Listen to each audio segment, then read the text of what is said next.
கர்த்தராகிய இயேசு கிறிஸ்துவின் நாமத்தில் உங்களை வாழ்த்துகிறேன். ஆண்டுடைய கிருபையினால் வியாழக்கிழமைகளில் ஆலயத்தில் வேத பாடம் நடத்துகிறோம். எப்படியாயினும் ஜனங்கள் தேவ வசனத்தை அறிந்து வாழ்க்கையில் வழிவிலகி போகாமல் தெளிவோடு வாழவும், தேவனுக்காய் வாழவும், தேவ ராஜ்யத்திற்கு செல்லவும் வேண்டும் என்ற எண்ணத்தில் வேத வசனங்களை உங்களுக்கு அறிவித்துக் கொண்டிருக்கிறோம். ஆலயத்திலும் இந்த காணொளி மூலமாக 2 தெசலோனிக்கேயர் இந்த நிருபத்திலிருந்து தற்சமயம் இந்த வார்த்தைகளை சொல்லிக் கொண்டிருக்கிறோம். 2ஆம் அதிகாரத்தின் 15ஆம் வசனம் பாருங்கள். இதை கடந்த வாரத்தில் கூட நான் சொல்லியிருப்பேன். ஆகையால் சகோதரரே, ஒரு அன்பான வார்த்தையை சொல்றார், அறிமுகமான வார்த்தை,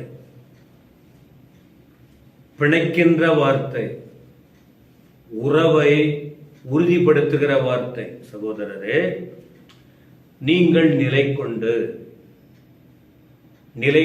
இந்த வார்த்தை முழுவதும் நான் சொல்லியிருக்கேன். ஆனா நீங்கள் நிலை கொண்டு அப்படின்னா எப்படி அப்படின்னு பார்க்கும்போது, இதற்கு கிரேக்க பதத்தில் சொல்லுவாங்க, ஒரு போர் வீரன், போர் செய்கிற அந்த வீரன் அங்கும் இங்கும் அலைஞ்சுக்கிட்டு இருக்க முடியாது. கவனமாக வைக்கப்பட்ட இடத்துல நின்று தன்னுடைய பொறுப்புகளை கவனிக்க வேண்டும். அதை போல அவங்க அங்கங்க அலைய முடியாது. அவங்க உறுதியா, எதற்கும் பயப்படாம தைரியமா இருந்து அவர்கள் பொறுப்பை நிறைவேற்ற வேண்டும் என்பது அந்த அர்த்தத்தில் தான் சொல்லப்பட்டிருக்கிறது. அப்ப நிலை கொண்டு அப்படின்னு சொன்னால் நிலைத்திருத்தல், அலசடிப்படாம ஒரே உறுதியா நின்று என்ற அடிப்படையில் அந்த வார்த்தைகளை நாம பார்க்க முடியும். இதுல குறிப்பா எதுல நிலை கொண்டு இருக்க வேண்டும்? நிலை கொண்டு ஒரே ஒரு ஸ்டாண்ட், எதுல உறுதியா இருக்கணும் என்று பார்க்கும்போது, ரோமர் 10ஆம் அதிகாரத்தின் 17 வசனம் சொல்லுகிறது, விசுவாசத்தில் உறுதியாய் இருக்க வேண்டும். ரோமர் 10:17, 1 கொரிந்தியர் 16 வசனம் 13, அதுல சொல்லி இருக்கும் 16:13, விழித்திருங்கள், விசுவாசத்தில் நிலைத்திருங்கள், புருஷராயிருங்கள், திடன் கொள்ளுங்கள். அப்ப எதுல நிலைத்திருக்கணும்?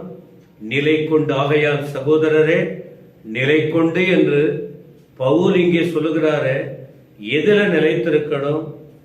விசுவாசத்தில் அசையாமல் உறுதியா இருக்கணும்.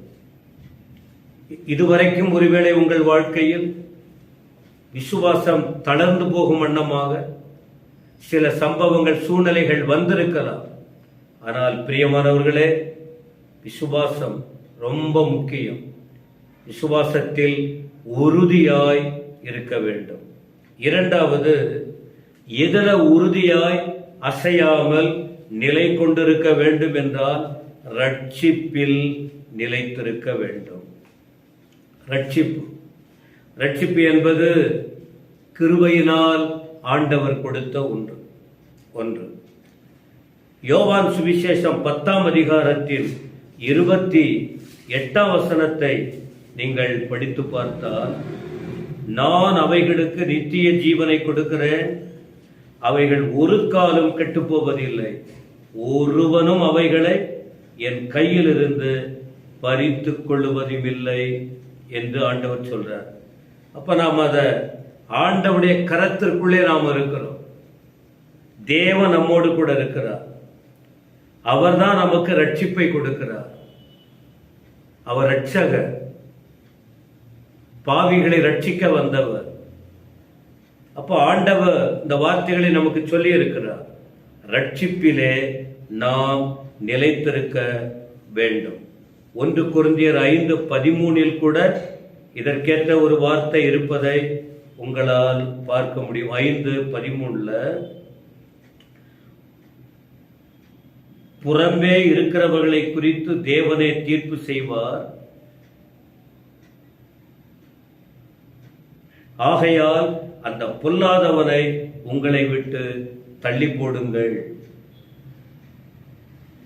உங்களை தள்ளுவதற்கு, ரட்சிப்பை விட்டு விலக்குவதற்கு பல சூழ்நிலைகள், சோதனைகள் வரும். எனவே ரட்சிப்பில், ஆண்டவர் கொடுத்த அந்த காரியத்தில் உறுதியாய் இருக்க வேண்டும். 3வது, நிலை கொண்டு என்ற அந்த வார்த்தையில் எதிலே நிலைத்திருக்க வேண்டும், நிலைக்க வேண்டும் என்றால் பரிசுத்த வாழ்வில், பரிசுத்தத்தில் நிலைத்திருக்க வேண்டும். பாவம் நிறைந்த உலகம், வாழ்க்கையை தடுமாற செய்கிற காரியம் ஏராளம் இருக்கிறது.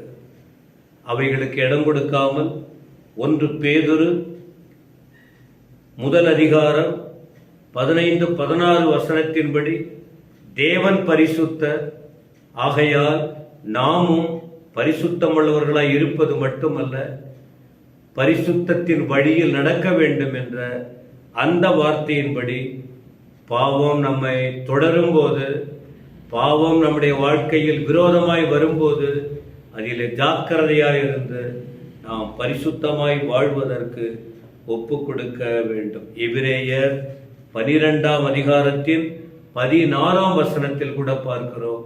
எனவே விசுவாசத்தில் அசையாமல் உறுதி, ரட்சிப்பில் நிலைத்திருத்தல், பரிசுத்தமாய் வாழ்வதில் உறுதி.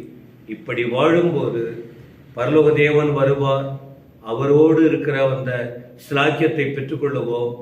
தேவன் உங்களை ஆசீர்வதிப்பாராக. ஆமென், ஆமென்.